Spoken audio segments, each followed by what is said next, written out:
네, 시민상한가 오늘도 특이점으로 먼저 시작을 해보도록 하겠습니다. 자, 오늘 시장 정말 힘든 하루 보내시느라 고생 많으셨습니다.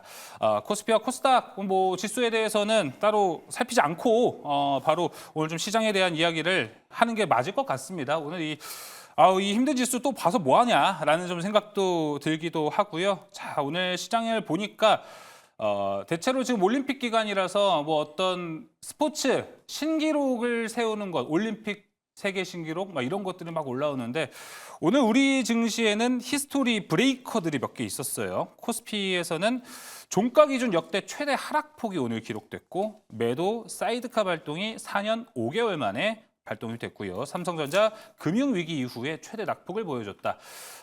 여러 가지 정말 좋지 않은 뉴스들로 기록이 좀 깨졌는데요. 자, 이렇게 힘들 때를 잘 버티고 나면 땅이 좀 굳어지고 단단해져서 우리가 좀 상승장을 맞이할 수 있을까 많은 분들 궁금해할 것 같습니다. 이에 대한 이야기 오늘 월수팀과 먼저 함께 나눠보도록 하겠습니다. 자, 오늘 백인현 매니저 그리고 김병진 매니저와 함께 하도록 하겠습니다. 조범수 매니저는 오늘 개인 사정으로 출연하지 못합니다. 안녕하십니까? 안녕하세요. 안녕하십니까? 자, 매니저님들도 많이 힘드시죠?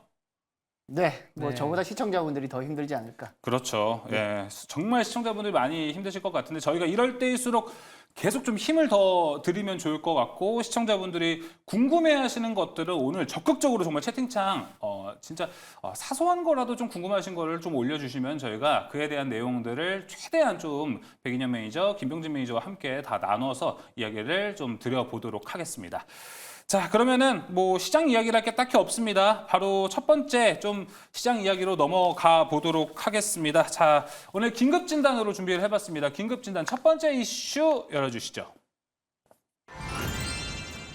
사이드카가 발동이 되다가 코스닥에서는 오늘 서킷 브레이커까지 발동이 됐습니다. 자, 지난주 금요일부터죠. 갑자기 우리 증시, 글로벌 증시에는 이 경기 침체라는 이 네 글자가 갑자기 붙기 시작했습니다. 좀 적응이 안 될 것 같아요. 왜냐하면 경기 침체 우려를 했던 게 사실 한 2022년도쯤에 그때 한창 막 금리를 인상할 때 경기 침체 오는 거 아니에요? 우리 막 이런 얘기를 되게 많이 했었는데 아니나 다를까 금리 인하를 한다는 거와 동시에 갑자기 이런 이야기가 나온다? 참 여러 가지로 쉽지가 않은 것 같습니다. 지금 경기 침체 그리고 시장이 이렇게 하락하는 이유에 대해서는 막 다양한 이야기가 있어요. 고용 때문에 경기 침체다. 그리고 우리가 지금까지 봤었던 AI 버블 때문이다. 그리고 이제 엔캐리 청산 다양하게 있는데 저는 이 중심 이유를 항상 아직 모르겠더라고요. 백인현 매니저님은 이 지금 이렇게 증시가 많이 떨어진 이유의 가장 큰 중심의 이유는 뭐라고 보십니까? 사실 이제 기준금리 인하라고 저는 보고 있는데요. 사실 우리가 원래 기준금리를 인하하게 되면 기업들 같은 경우에는 기업을 운영하는 데 들어가는 금리 부담이 굉장히 낮아지면서 사실 기업들은 영업하기가 굉장히 좋아지거든요. 근데 지금 기준금리 인하하는 게 물가가 떨어져서 인하한다라기보다는 경기 침체 이슈로 기준금리를 빠르게 인하한다는 얘기가 나오고 있고 그 과정에서 지금 고용 지표 같은 경우에도 실업률 같은 경우에는 지난해 연말부터 어느 정도 플랫한 모습을 보여주다가 올해 2월 달부터 가파르게 상승을 하고 있고 최근에는 7월 기준으로 실업률 같은 경우에는 4.3%까지 급등을 했거든요. 그만큼 실업률이 급등하고 있는데 최근에 또 임금 상승률 지표가 발표되는데 임금 상승률은 굉장히 낮았단 말이죠. 네. 실업률은 높은데 임금 상승률이 낮다. 그만큼 이제 미국 소비자들이 소비 지출할 수 있는 여력이 낮아지고 소비 지출을 안 하게 되면 기업들이 물건이 잘 안 팔리게 되겠죠. 그렇게 되면 재고가 쌓이게 되고 재고가 쌓이게 되면 기업 입장에서는 다시 고용을 약간 자제하는 모습을 보일 가능성이 높기 때문에 굉장히 이렇게 악순환이 반복될 가능성이 있습니다. 그 영향 때문에 지금 미국뿐만 아니라 글로벌 증시가 지금 폭락하고 있다라고 보시면 될 것 같은데 사실 이제 이따가도 얘기하겠지만 이 부분이 사실 과연 우리나라랑 일본이 이렇게 급락할 정도로 굉장히 큰 이슈인가 이 부분에 대해서는 이따가 또 자세하게 한번 얘기 나눠보도록 하겠습니다. 알겠습니다. 그러면 주로 이제 백인현 매니저님이 중심으로 보는 이유는 아무래도 지금 뭔가 금리에 대한 이야기도 있을 것 같고 이 안에서 고용과 관련된 것들이 맞습니다. 좀 문제가 되고 있다. 어떻게 보면 경기 침체라고 좀 볼 수 있을 것 같습니다. 김병진 매니저님은 네. 지금 이렇게 하락장 발목을 잡는 큰 이유는 뭐라고 보시나요? 아무래도 저는 수급적인 요인 때문이라고 생각을 해요. 수급. 네, 아무래도 금리 인하 전에 또 외국인들의 이제 포지션 청산 뭐 네. 이런 것들이 좀 나왔다라고 생각이 되고요. 차트를 한번 보여주시면 이거를 보면서 좀 설명을 드려보도록 할게요. 보면은 연준이 기준금리를 인하할 때마다 이 검정색 선을 보시면은 코스피 차트거든요. 코스피가 약간의 이제 큰 조정이 좀 한 번씩 있었습니다. 그래서 기준금리 인하 사이클에 따라서 또 코스피를 한번 팔아야 되는 게 아니냐 이런 이제 그런 생각들이 좀 많이 영향을 미치지 않았나라고 생각이 들고요. 근데 중요한 것은 이게 반대 입장을 좀 저는 생각을 해봐야 된다라고 생각이 들어요. 예. 항상 이 시점 다음에는 상승이 좀 나왔거든요. 그래서 이 시점 다음에 상승을 좀 노려본다면은 지금이 정말 엄청난 기회가 될 수 있는데 단기적으로 이제 기존의 보유자분들의 이 매도세, 특히나 외국인들의 특히나 매도세 이런 것들 부분 때문에 지수가 조정이 나오고 있다라고 생각이 들고 만약에 좀 현금 여력이 있으신 분들이라면 네. 지금 좀 매수를 해보시는 게 저는 정말 최고의 기회다라고 생각이 되고 예. 그리고 어쨌든 지수라는 것은 장기적으로 보면 우상향하는 거잖아요. 장기적으로 우상향하는 거기 때문에 다음 상승 랠리를 좀 위해서 포트폴리오를 좀 조정을 해두는 거 이런 것들은 지금 필요하지 않을까 생각이 들고 네. 또 지수가 상승이 나온다라고 해서 모든 종목들이 다 가는 건 아니거든요. 상승이 나올 때 갈 수 있는 업종으로 좀 포지션을 좀 재구축해 놓는 게 필요하다라고 생각이 되고요. 그리고 뭐 엔캐리 트레이드 그렇죠. 그쵸. 뭐 이런 얘기들도 이게 나왔는데 그것도 솔직히 보면은 외국인의 이런 수급에 영향을 미칠 수 있는 이슈라고 보여져요. 그러니까 쉽게 말하면 이겁니다. 엔캐리 트레이드가 뭐냐면은 예를 들어서 일본의 금리가 뭐 0.1%다. 그쵸. 그러면 거기에서 이제 돈을 빌려요. 제로금리 거기서 있죠. 네. 돈을 빌려가지고 금리가 높은 나라에 투자를 하는 거예요. 네. 쉽게 말하면 뭐 금리가 높은 나라에 뭐 화폐에 투자를 한다든가 환율에 투자를 한다든가 투자를 하는 건데 예를 들어서 일본에서 돈을 빌려가지고 우리나라에 투자를 했다고 칩시다. 대체로 미국에 가기도 했고요. 그렇죠. 네. 레버리지를 보통 빌려서 일으켜서. 투자를 하잖아요. 그러니까 대출을 받아서 투자를 하는데 주가 지수가 빠지면 담보 비율이라는 게 떨어지거든요. 그러면 청산을 해야 되잖아요. 네. 내 돈이 아니니까 레버리지니까. 그래서 이제 외국인들 입장에서도 주가 지수가 빠지면은 굉장히 부담스럽고 일부러 청산을 좀 해야 되는 그런 포지션이 나오지 않았나라고 생각이 들고요. 그래서 팔기 싫은데 파는 시장. 이라고 보시면 될 것 같고 실적적인 부분은 아무런 이상이 없는데 그냥 뭐 이게 가격이 빠져버리니까 그냥 자동적으로 그냥 청산이 된 거예요. 예. 아무래도 이제 레버리지로 투자가 됐던 물량들이 신용 매물이 좀 소화가 된다면 저는 이 시장은 반드시 회복이 될 거라고 보여지고 그리고 이 시점에 현금 여력이 되신 분들은 정말 최고의 기회가 최고의 기회다. 정말 인생 역전의 기회가 한번 오지 않았나라는 예. 생각도 듭니다. 조금 더 정정을 해서 얘기하면 좋을 것 같아요. 지금 같은 시기에 좀 분할 매수를 하는 게 좋은 거죠? 분할 매수를 하는 것도 나쁘지 않고요.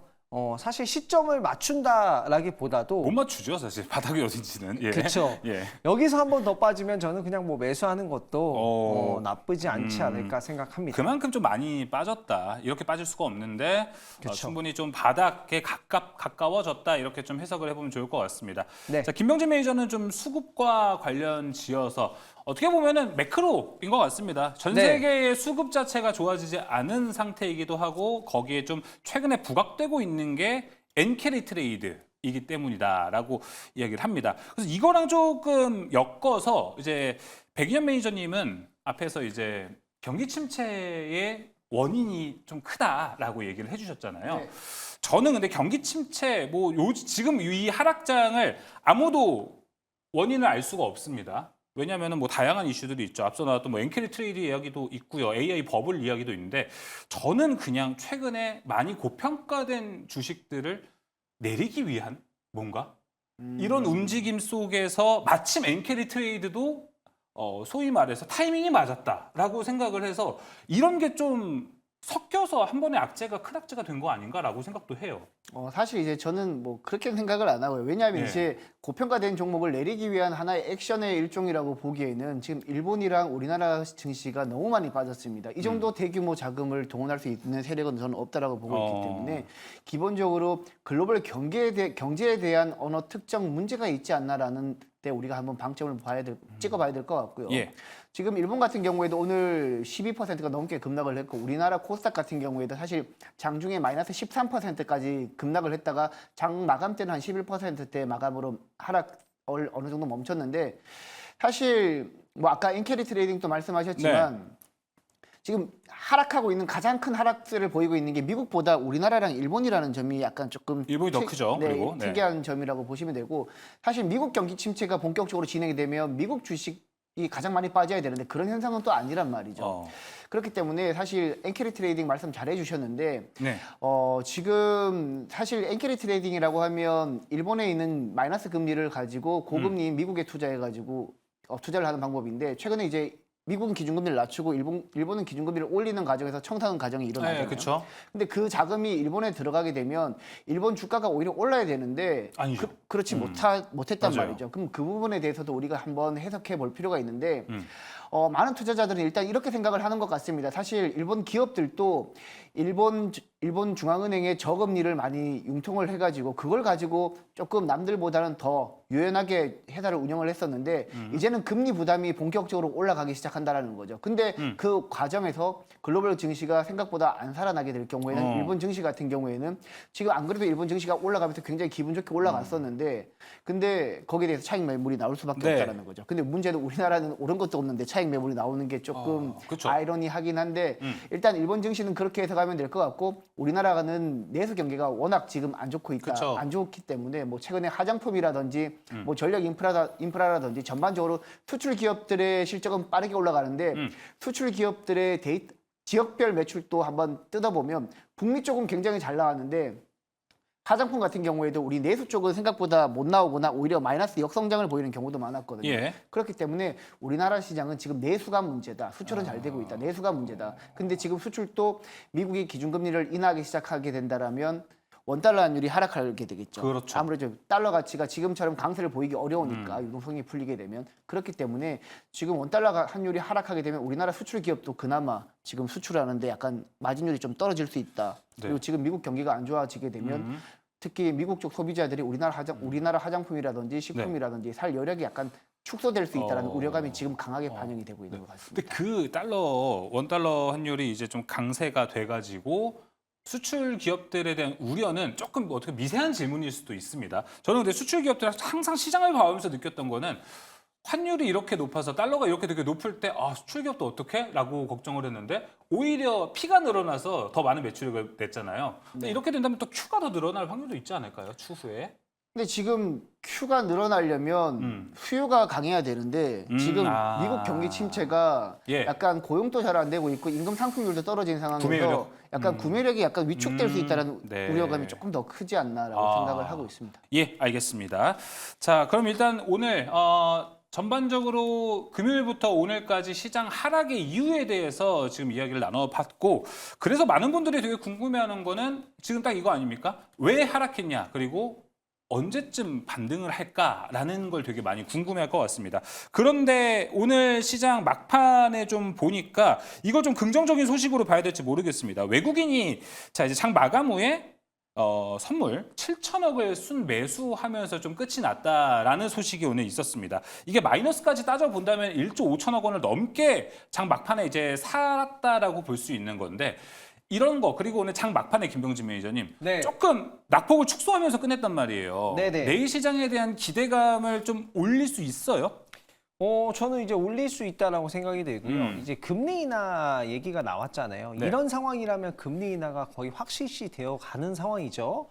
9월 달에 오히려 8월 달에 금리 조기 인하해야 된다는 얘기가 나오고 있는 상황인데 제가 이제 데이터를 찾아보니까 S&P 500 지수 같은 경우에 미국 증시 기준으로 봤을 때 금리 인하를 했을 때 두 가지 시나리오가 있어요. 예를 들어서 경기 침체 없이 금리 인하를 하면은 금리 인하를 하고 나서 지수가 평균적으로 한 17% 정도 상승했던 이력이 있더라고요. 근데 경기 침체가 있이 금리 인하를 하면 그래도 한 8% 정도 지수가 상승했던 이력이 있어요. 그래서 이 지수 방향성을 좀 맞추기 위해서 보험성으로 좀 매수를 한 게 아닌가 이런 생각이 들고요. 이런 상황이라면 9월 달까지 얼마 남지 않았잖아요. 그쵸. 그렇기 때문에 방향성을 미리 좀 정해놓은 게 아닌가라고 생각이 들고 외국인 같은 경우에는 그래요. 기관 외국인 같은 경우에는 현 선물을 둘 다 매매를 하기 때문에 현물 쪽에서 주식 현물에서 좀 손실이 났으면 선물에서 이제 커버를 치잖아요. 네. 커버를 하잖아요. 그런 부분이기 때문에 그런 포지션 조정이 있기 때문에 저는 이런 흐름이 좀 나오지 않았나라고 생각합니다. 네, 알겠습니다.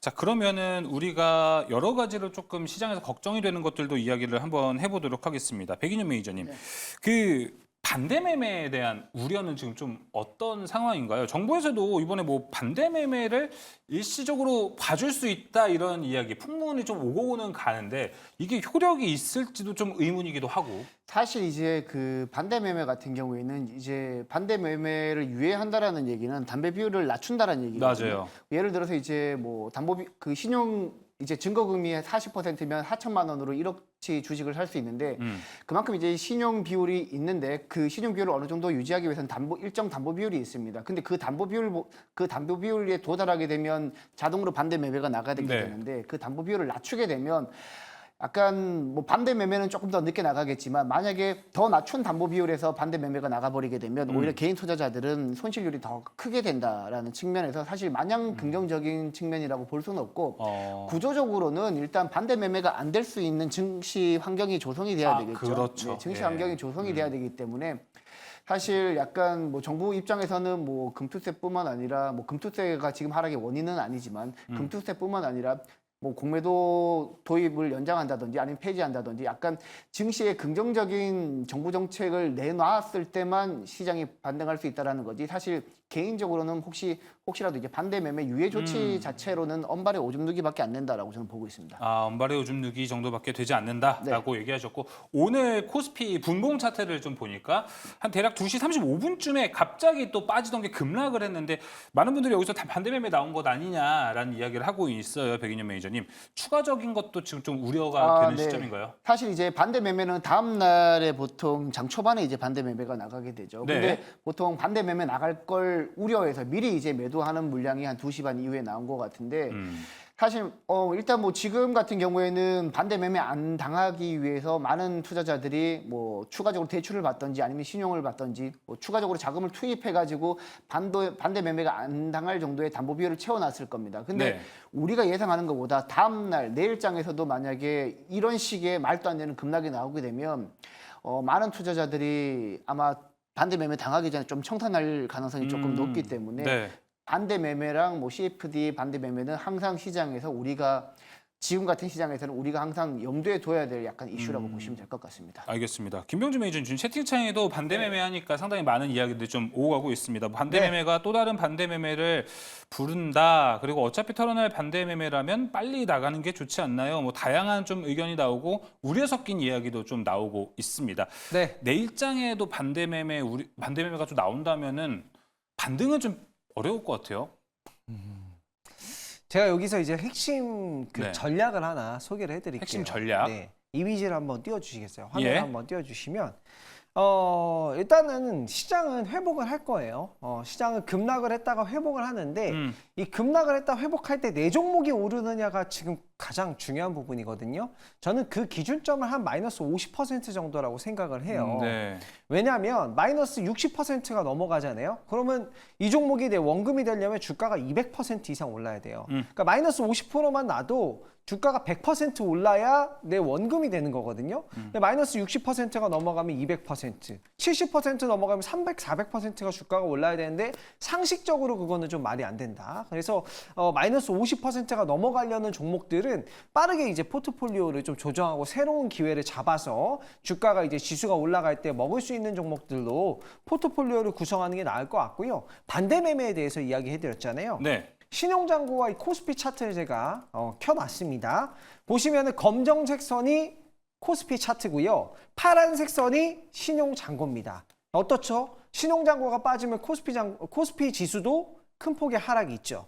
자, 보시면 저는 이제 신용장고가 좀 걱정인데 신용장고가 조금 더 이제 조정을 좀 받는다라고 하면은 조금 지수가 약간의 조정이 나올 수가 있어요. 보시면은 신용장고가 급격히 떨어지는 구간에서는 코스피 지수도 어쩔 수 없이 같이 이렇게 조정을 받는 구간이 있기 때문에 내일 이제 지수가 열렸을 때 이 파란색 선이 이제 신용장고고 검정색 선이 지수입니다. 내일 또 지수가 열렸을 때 장이 열렸을 때 지수 레벨이 네. 좀 더 폭이 크다면 아무래도 매도세 신용장고도 좀 더 나오겠죠. 신용매물도 좀 더 나오겠죠. 근데 신용매물이 나오고 나서 이제 주가가 장기적으로 봤을 때는 우상향을 하는 건데 단기적으로 봤을 때는 좀 변동성이 있을 수 있어서 일단은 저 그 비율을 종목당 뭐 마이너스 50% 정도로 저는 생각을 하고 있으니까 마이너스 50%면은 주가 가격에도 원금이 되려면 한 100%만 오르면 되는데 마이너스 내 계좌의 60%가 넘어간다라고 하면 주가가 200% 이상 올라야 되는 거기 그쵸. 때문에 네. 상식적으로는 그게 쉬운 일은 아닙니다. 그쵸. 그래서 저는 포트폴리오를 조정할 건 조정하고 그리고 사실 지수가 올라갈 때 뭐 100%, 200% 올라갈 수 있는 종목들 네. 방송에서 많이 나오잖아요. 그렇기 때문에 뭐 그런 종목들로 포트폴리오를 한번 구성해 보는 것도 네. 나쁘지 않지 않을까 생각합니다. 알겠습니다. 자, 저희가 지금 뭐 계속해서 현재 시장 하락 이유에 대해서 이야기를 좀 나누고 있는데 조금 그래도 우리 방송에 좀 우리 시치면 상한가를 상당히 사랑해 주시고 많이 봐주시는 시청자분들은 그래도 저희만의 또 어떤 그 분위기를 되게 좋아하시잖아요. 이제 밤방송이기 때문에 조금 더 이제 더 공부하는 시간이 될 수도 있는데 어떻게 보자면 좀 우리는 항상 이런 거 되게 좋아했습니다. 지금 그래서 좀 바닥에 가깝습니까? 우려 포인트들은 많이 좀 없어졌습니까? 라는 거를 좀 긍정적인 이야기를 만약에 할 수 있다면 해보고 싶어요. 그래서 오늘 뭐 코스피 종가 2,441, 코스닥이 691, 700대는 거의 뭐 스킵한 수준입니다. 저는 진짜 이 정도로 빠질 수는 없다라고 생각이 들어서 이거 너무 과매도권 아닌가라고 생각이 들어요. 백인현 매니저님, 네. 과매도권은 맞죠? 네, 과매도권은 맞는데 예. 사실 지금 바닥이다라고 제가 단정적으로 말할 수 없을 정도로 지금 시장은 알 수 없는 안개 진짜 알 같은 수 없- 시장이라고 네. 보시면 될 것 같습니다. 음. 사실 이제 고용 지표 때문에 지금 미국 경기 침체 얘기를 나누고 있는데 지난 2분기 미국 GDP 같은 경우에는 2.8 나오면서 우리 시장이 예상했던 것보다 더 잘 나왔거든요. 근데 우리가 보통 일반적으로 샤메 법칙 같은 경우에는 고용 지표를 통해서 경기 침체를 가늠하는데 미국 입장에서는 샤메 법칙 외에도 이제 미국 GDP가 두 개 분기 연속으로 하락하게 될 경우에는 경기 침체라고 보통 얘기를 합니다. 맞아요. 근데 아직까지 지난 2분기 미국 GDP 같은 경우에는 2.8%를 나오면서 맞아요. 우리 시장 예상치보다는 잘 나왔거든요. 네. 그럼 이제 3분기, 4분기 향후에 GDP가 우리 예상보다 더 잘 나올지 떨어질지 이 부분을 가늠해야 되는데 중요한 부분은 7월 26일부터 이제 GDP 나오라고 해서 보통 이제 GDP 같은 경우에는 분기별로 GDP가 발표되기 때문에 예상치랑 그 해서, 네. 분기 전에는 어떻게 나올지 잘 모르잖아요. 네. 근데 GDP 나우 같은 경우에는 GDP의 선행 지표라고 보시면 될 것 같습니다. GDP 나우가 지난 7월 26일부터 이제 3분기 GDP 나오기 시작했는데 최근에 나온 GDP 나우 같은 경우에는 오히려 지난 7월 26일 나왔던 것보다는 오히려 하락하고 있다. 즉 이제 그것 때문에 지금 미국 경기 지표가 경제가 안 좋아질 거라고 지금 예상을 하고 있는데 뭐 그거야 이제 뭐 서비스업 지표가 오늘 저녁 10시 45분에 발표되는데 그게 잘 나올 경우에는 뭐 다시 GDP 나오가 올라갈 수도 있는 부분이니까 향후에 매크로 지표를 보면서 그건 판단하면 될 것 같고 일단 우리가 관심을 가져야 될 것은 뭐 GDP 나오라든지 오늘 밤에 발표되는 서비스업 지표 이런 거 여러분들이 보시면서 전망을 해야지. 지금 단정적으로 이거 바닥이다 사야 돼. 이거는 사실 이제 맞아요. 뭐 저도 네. 감매도권이라고 생각은 하지만 그거는 조금 아직까지 좀 보류해야 되지 않을까라고 보고 있습니다. 네, 그래서 그 내용도 지금 채팅창에 올린배님께서 올려주셨습니다. 트럼프 리스크, 경기 침체 둘 다 해소가 안 됐다. 근데 과매도권 이런 이야기는 안일해지기 딱 좋다. 경각심을 가져야 된다. 이렇게 이야기를 해주셨습니다. 오히려 이렇게 본다라면은 시장에서는 아직은 좀 관망을 해야 되는 게 맞을 것 같기도 합니다. 김병준 매니저님, 뭐 과매도는 맞는데 적극적으로 매수할 타이밍은 아니라고 해석을 해야 될까요? 저는 솔직히 말해서 현금이 있다면 진짜 반드시 매수를 해야 되는. 그렇죠. 근데 네. 하나만 다시 말씀드릴게요. 현금이 있으신 분들이 많을까라는 생각도 좀 들어요. 네, 근데 저는 마이너스 50% 이상이 넘어갈 것 같은 그렇죠. 종목들은 많은 분들이 그러실 겁니다. 네, 오늘. 그런 종목들은 좀 정리를 몇 종목은 좀 하고 어느 정도 현금 비중을 마련을 해두고 네. 포트폴리오를 좀 다양하게 구성을 하시면 저는 오히려 좀 계좌가 빨리 회복될 수 있을 거라고 생각하거든요. 왜냐하면 일단은 지금 같은 이렇게 하락장에는요 정말 좋은 주식들 있잖아요. 정말 좋은 우량한 회사들을 굉장히 싸게 살 수 있는 기회인 건 맞아요. 네. 그리고 똑같은 돈이어도요 주식을 굉장히 많이 살 수 있습니다. 그래서 이런 하락장 속에서 정말 꾸준히 투자하시는 분들 있잖아요. 거북이처럼 이제 투자하시는 분들은 그쵸, 예. 이게 어떤 효과가 있냐면 평균 비용 효과가 있습니다. 예를 들어서 나는 똑같은 금액을 매달 사는데 주식을 더 많이 사지는 거예요. 계속. 네. 그래서 정말 이게 관리를 좀 잘하시는 분들, 뭐 투자 관리를 좀 잘하시고 꾸준하게 투자하시는 분들 같은 경우에는 지금 같은 시장에서는 사실상 엄청난 승자라고 보시면 될 것 같고, 단기적으로 이 신용 매물이 조금 소화되는 과정에서 이거를 기회로 활용하시는 분도 있을 것 같고, 이게 약간 조금 위기다 싶으신 분들도 계실 것 같은데, 저는 최대한 좀 기회로 활용하시려면 너무 마이너스권 큰 폭에 있는 종목들, 또 그런 종목들을 포트폴리오 조정하실 것들은 좀 조정하시고, 현금 여력이 있으신 분들은 꾸준하게 좀 거북이처럼 계속해서 매집해 나가는 그런 전략이 좋지 않을까 생각하고 있습니다. 알겠습니다. 자, 그러면은 제가 이거를 금요일에도 엄청나게 시장이 좀 하락을 해서 매니저님들마다 현재 시장 좀 대응 어떻게 하시겠어요? 라고 해서 세 가지 안을 좀 드렸었습니다. 현재 시장 대응 뭐 이제 매도에 좀 동참을 해서 포트를 정말 줄여놔야 된다. 현금을 많이 확보해놔야 된다. 더 큰 하락폭이 있기 전에. 그리고 아니면 일단 손실수가 없으니 관망을 하자가 두 번째고요. 세 번째가 김병진 매니저가 방금 이야기했듯 공포의 매수인데 백인현 매니저님은 자 매도에 동참, 관망, 매수 세 가지 중에 어디에 좀 가까우십니까 지금은? 저는 일단 관망이 좋다라고 보고 있고요. 사실 이제 오늘 같은 경우에는 조금 액션을 취할 필요가 있다라고 생각을 합니다. 사실 이제 개인 투자자들 같은 경우에는 지금 하락장 공포에 매수하려면 현금이 있어야 되는데 지금 우리 개인 투자자들의 투자 습성을 봤을 때 현금이 네. 없는 분들이 아마 대부분일 겁니다. 그럼요. 네. 빠질 때마다 지금이 바닥이라고 생각을 해서 매수했는데 지금까지 계속 빠지고 있거든요. 그렇기 때문에 개인적으로 봤을 때는 포트뷰를 약간 변경해야 되지 않나라고 생각을 해요. 어떤 식으로 변경을 하냐면 우리가 가장 두려운 게 지금 하락하고 있는데 올라갈 때 네 계좌가 같이 빠르게 올라가면 됩니다. 시장 올라가는 것 이상으로 올라가면 되는데 보통 일반적으로 이제 계좌가 못 살아나는 경우는 시장은 살아나는데 내 계좌가 소외받을 때 투자자들이 약간 멘붕이 오거든요. 그렇게 안 되기 위해서는 제가 판단할 때는 지금 같은 장에서는 ETF 레버리지를 여러분들이 분할 매수하는 전략도 하나의 방법이라고 생각을 해요. 물론 이제 보유하고 있는 현금이 없을 수 있습니다. 없으신 분들이 훨씬 더 많겠죠. 대신 여러분들이 지금 계좌에 막 20, 30종목 이렇게 있다라고 가정을 했을 때 그중에서 테마 종목들도 당연히 있을 거 아닙니까? 근데 만약에 그들 종목 같은 경우에는 테마가 시장에서 소외되었을 때 시장 반등 시 그 종목들이 함께 올라갈 수는 없거든요. 보통 이제 시장이 급락할 때는 뭐 예를 들면 레버리지를 샀다. 그러면 시장이 급락할 때는 레버리지도 하락하고 보유하고 있는 종목도 같이 하락하는데 그쵸, 예. 시장이 반등할 때는 레버리지는 확실하게 100% 올라가고 그쵸. 보유하고 있는 종목 중에는 올라가는 것도 있고 안 올라가는 것도 있단 말이죠. 그래서 아예 싹수가 여러분들이 안 보이는 것은 지금 장에서는 하나하나씩 정리하시면서 ETF 레버리지를 여러분들이 매집해가지고 나중에 시장 상승 때 여러분들 계좌가 소외받지 않도록 세팅을 해놓는 게 더 중요하다고 저는 생각을 하고 있기 때문에 네. 지금은 현금이 없을 경우에는 보유 종목 포트를 약간 조정할 필요가 아. 있다라고 말씀드립니다. 그 조정 기준을 좀 돈을 잘 버는 기업들 아닌 기업들을 확실히 구분하는 게 더 중요할까요? 어떤 포인트가 좀 중요하다고 사실 보세요? 이제 지금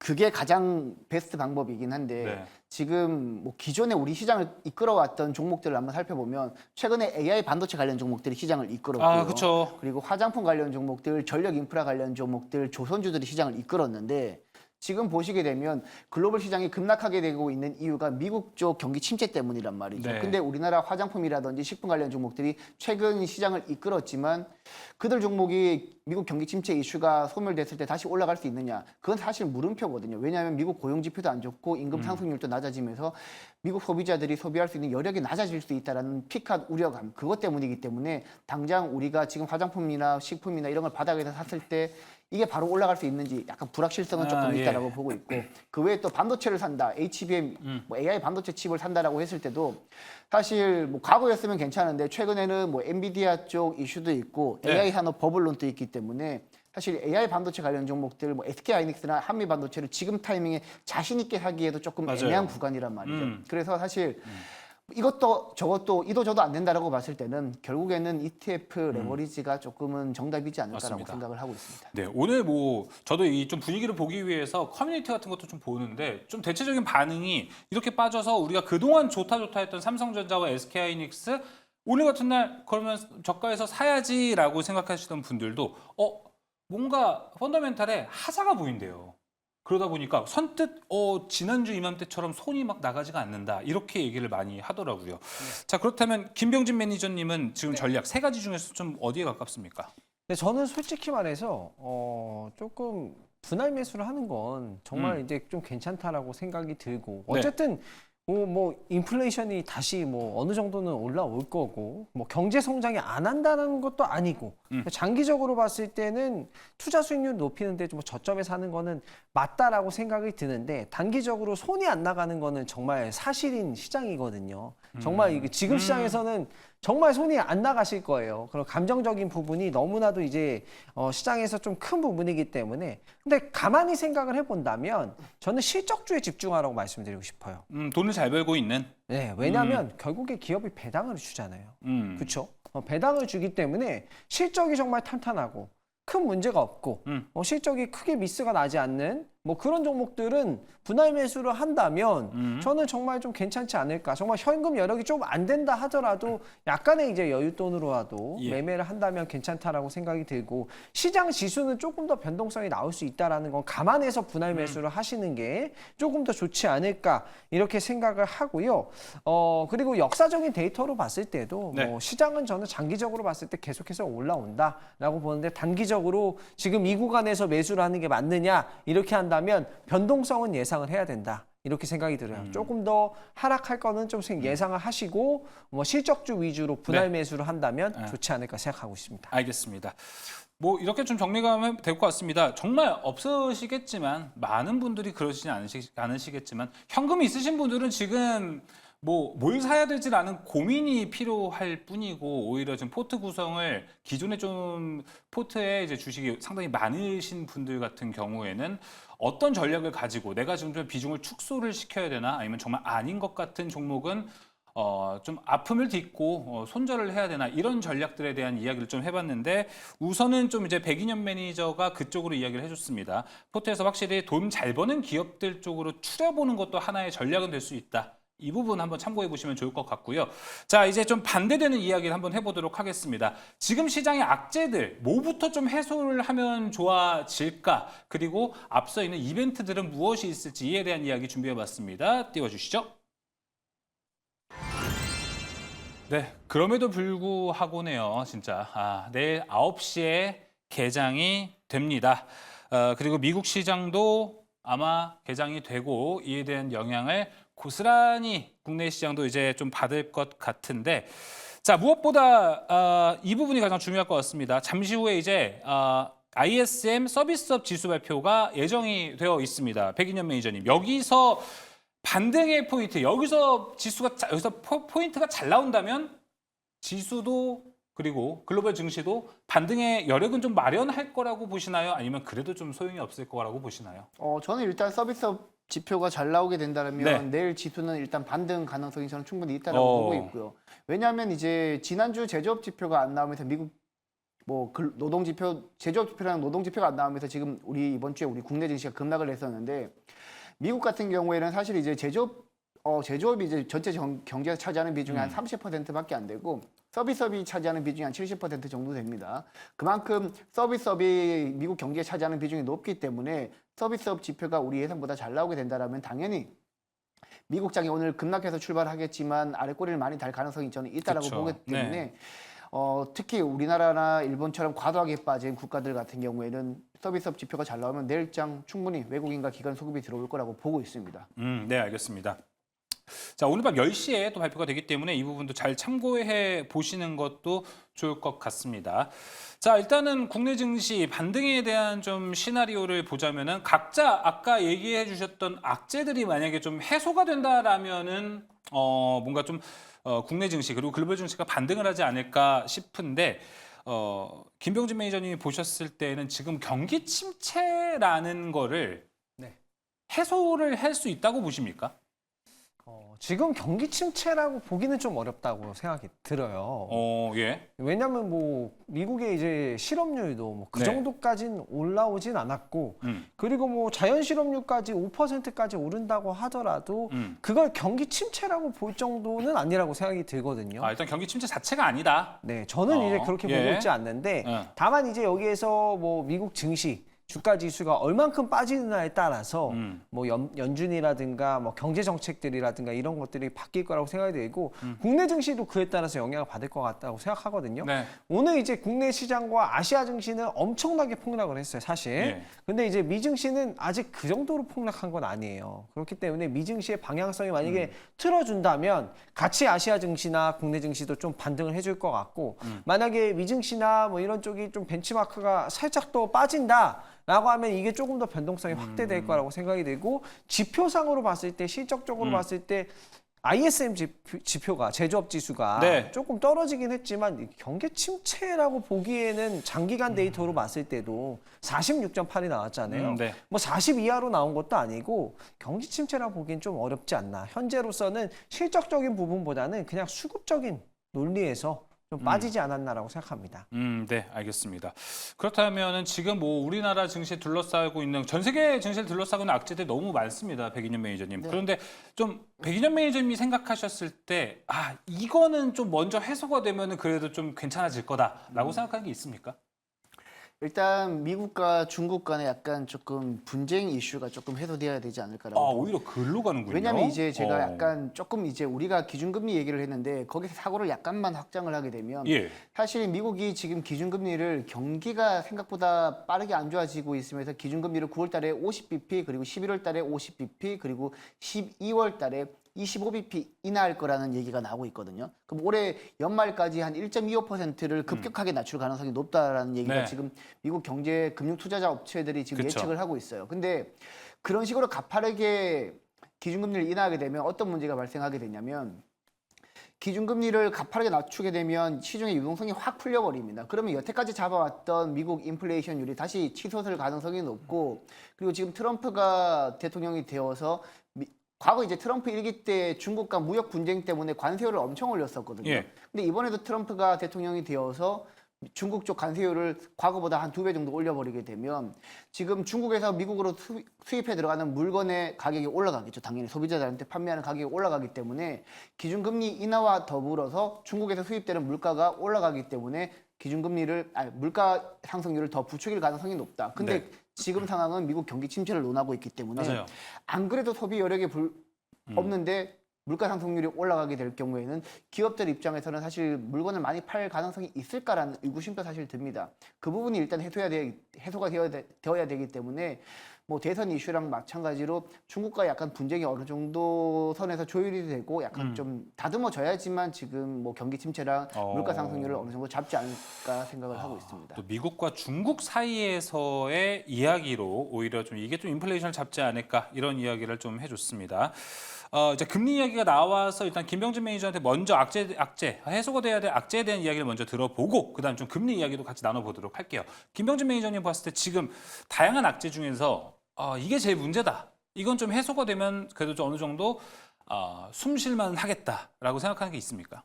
일단은 뭐 시장을 타락을 부추겼던 ISM 제조업 지표 이거 잠시 다음 후에, 발표하는 것들이 좀 잘 나와야 된다라고 생각하고 그리고 금리 인하가 나와주면 9월 달에 예정된 스텝대로 나와주면 시장은 좀 그때를 기점으로 해서 반등이 나오지 않을까라고 생각이 되고 9월 예정된 스텝이라고 이야기를 해서 네. 지금 막 근데 일각에서는 다양한 이야기를 하고 있어요. 네. 원래 지금 이제 8월에는 FOMC가 없지 않습니까? 그래서 네. 이제 바로 9월로 가버리는 건데 9월에 하면 금리 인하 해버리면 너무 늦다라고 해서 8월에 좀 땡겨서 긴급으로 먼저 내릴 수도 있다라고 이야기를 하는데 네. 또 이거를 가지고도 너무 왈가왈부가 좀 많습니다. 오히려 진짜 안 좋은 거 아니야? 해서 그래서 오죽하면 8월에 인하를 하겠어? 라고 해석을 해서 오히려 시장이 더 안 좋아질 거라고도 하는 뷰가 있더라고요. 김병진 매니저님. 단기적으로는 그럴 수도 있고요. 코로나 사태를 한번 얘기를 드려보도록 할게요. 코로나 때도 예고치 않게 갑자기 금리를 인하를 했거든요. 그런 이유가 있는데 약간 인플레이션 기대라고 하는 거거든요.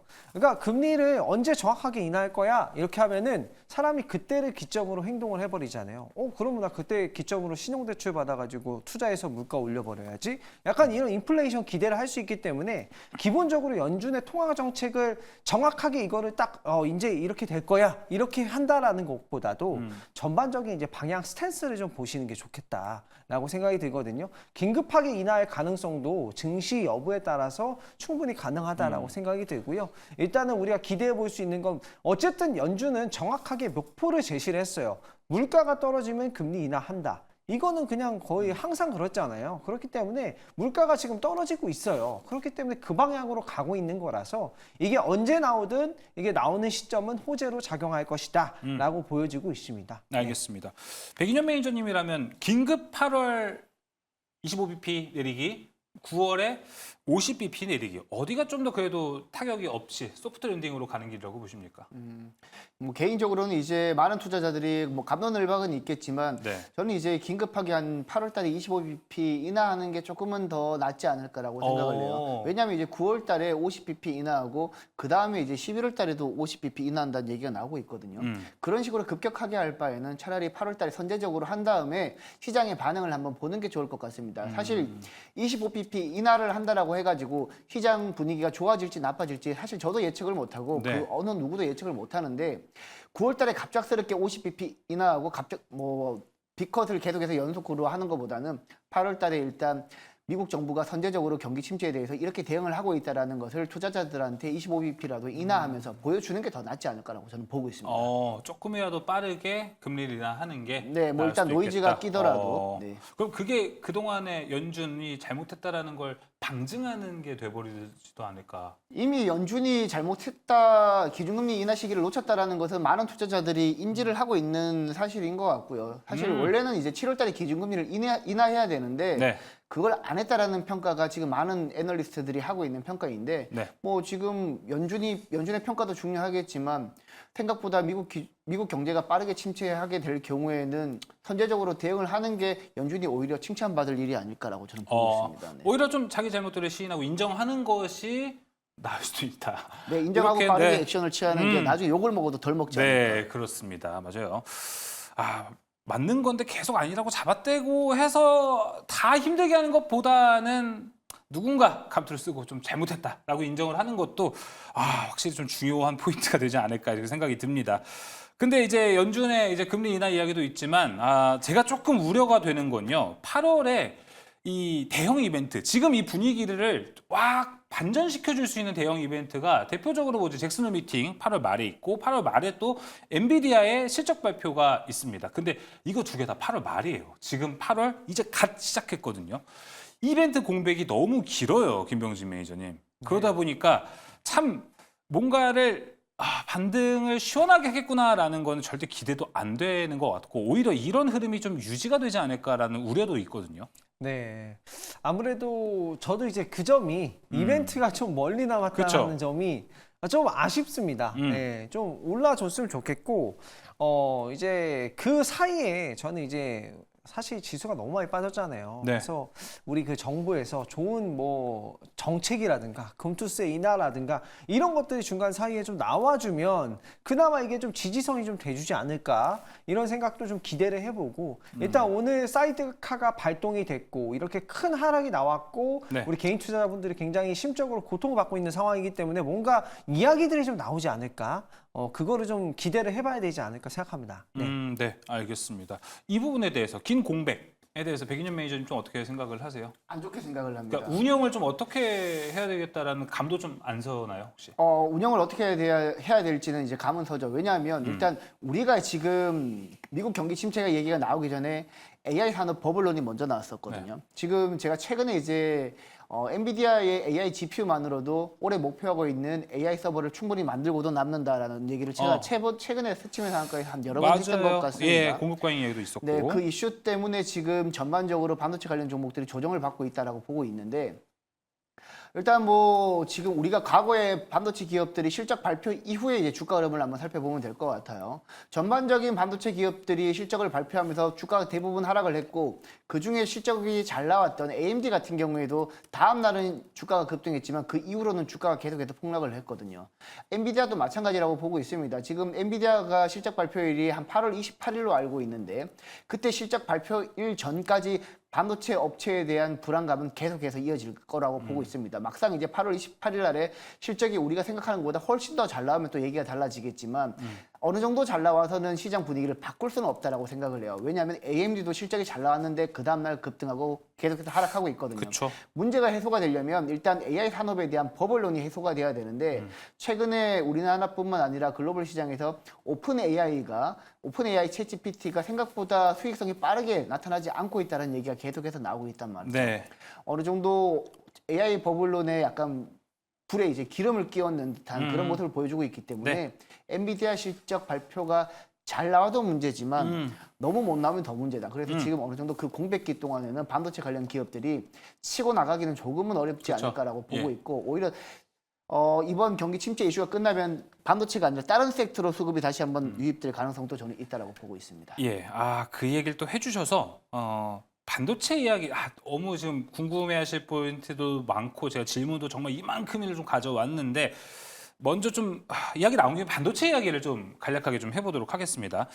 자, 오늘 이제 현대차증권의 광민정 애널리스트가 이 엔비디아 블랙웰 우리가 주말간에 있었던 이 악재에 대한 이야기를 했었는데 뭐 간략하게 이야기를 해보자면은 이게 이제 실상은 설계 공정상의 문제일 뿐 공급 관련 고객사와 공급 관련 문제는 아니다. 그리고 수요는 이미 견조하기 때문에 지금 주가 정말 민감하긴 한데 우려할 수준은 아니다. 엔비디아 이렇게 이야기를 해줬는데 아직까지는 확실히 이 리포트 그대로가 주가에 반영이 되고 묻어나기는 좀 어려워 보이는 것 같아요. 김병진 매니저님. 네, 아직까지는 뭐 수급 영향 때문에 그런 부분이고요. 또 과도한 또 신용 매물이 좀 소화가 되는 과정 속에 있는 부분이라서 네. 아직까지는 부분이고, 근데 실적적인 부분에서는 사실 뭐 큰 미스가 난 건 없다라고 보여지고요. 그리고 이제 엔비디아의 설계 공정 논란 때문에 지금 1개분기 이후나 더 내년 초나 돼가지고 그걸 출시를 한다. 블랙웨이 제품을 출시를 한다라는 이 루머들이 나오고 있는데 엔비디아에서는 일단은 그거를 부인을 하긴 했습니다. 근데 이제 뭐 상세한 데이터들은 하반기까지 좀 더 가봐야지 알 수 있을 것 같고요. 엔비디아 실적 발표 때 그거를 조금 더 구체적으로 확인할 수 있지 않을까 그런 부분이라서 아직까지는 확정된 부분은 아니니까 그냥 참고 정도만 하시면 될 것 같고 네. 지금 뭐 실적적인 부분에서 뭐 AI 관련돼서 관련한 빅테크 기업들이 캐펙스 설비 투자를 축소하거나 그러진 않았어요. 뭐 실적 발표 때 이미 다 확인을 했던 부분이기 때문에 그래서 실적적인 미스는 엄청 크게 나거나 그런 상황은 아니다라는 부분 좀 참고를 해보시면 되겠습니다. 네, 알겠습니다. 대체로 이렇게 좀 큰 하락장이 나오고 이제 시장이 좀 반등을 하고 다시 한번 상승장으로 갈 때에는 대체 좀 주도주가 많이 바뀐다고 하잖아요. 그래서 또 이번에 걱정을 또 하시는 분들께서는 이번 반등한다면 그 중심에 반도체가 있을까라는 의문점을 퀘스천 마크를 좀 다시는 분들도 있을 것 같습니다. 아까 얘기했듯이 삼성전자와 SK하이닉스를 필두로 올라갈까 이런 우려점 그리고 반도체가 AI 반도체가 이런 우려점은 아직 있기 때문에 뭔가 새로운 쪽에서 나올까요? 아니면 그래도 기존 반도체가 그래도 좀 주도주의 역할을 할 거라고 보시나요?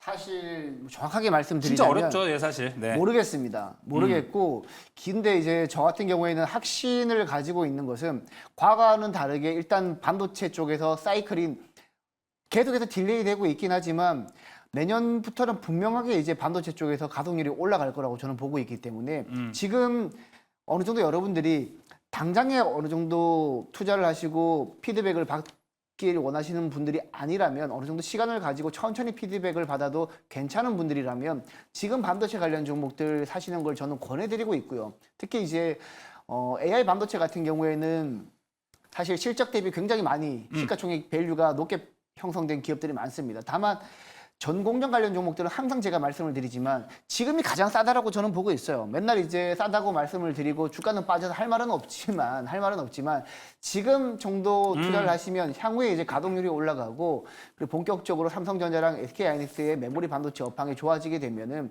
결국에는 사이클 산업이기 때문에 지금 사셔가지고 한 1년 정도라도 보시더라도 그렇게 투자하는 게 맞다라고 보고 있고 이도 저도 잘 모르겠다 하시는 분들은 아까 제가 말씀드렸듯이 레버리지 ETF를 지금 구간에서 매집을 하는 분할 매수 전략으로 반드시 매집을 하셔야 됩니다. 네. 분할 매수 전략으로 매집을 하시는 게 여러분들 계좌가 향후 1년 이후에 굉장히 좋지 않을까라고 보고 있습니다. 네. 근데 레버리지 ETF도 증거금이 꽤나 있어야 되잖아요.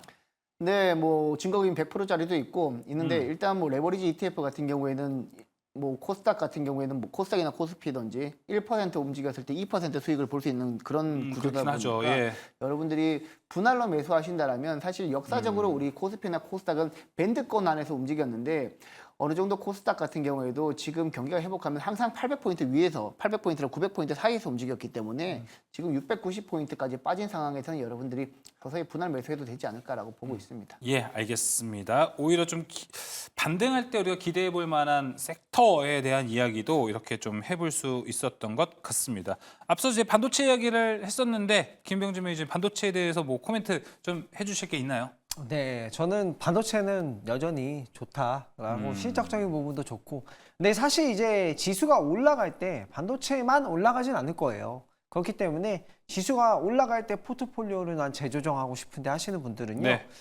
저는 골라 담으셨으면 좋겠어요. 반도체만 담지 마시고 네. 바이오, 자동차, 반도체 다 같이 담으면 어쨌든 그 안에서 하나는 반드시 올라간다라는 거죠. 그렇기 때문에 그렇게 해서 확실하게 상승을 누리는 게 훨씬 더 좀 좋은 전략이 아닐까 네. 이렇게 생각이 들고, 올라가는 거 보면서 비중 조절을 해도 되니까 그런 쪽의 전략이 좀 유효할 것 같습니다. 네, 알겠습니다.